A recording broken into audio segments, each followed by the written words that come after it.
What's the meaning of aesthetic?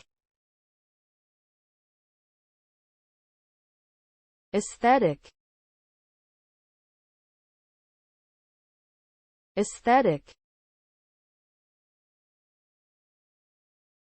Aesthetic. Aesthetic. Aesthetic. The term aesthetic is used to describe the beauty and appreciation of art and culture.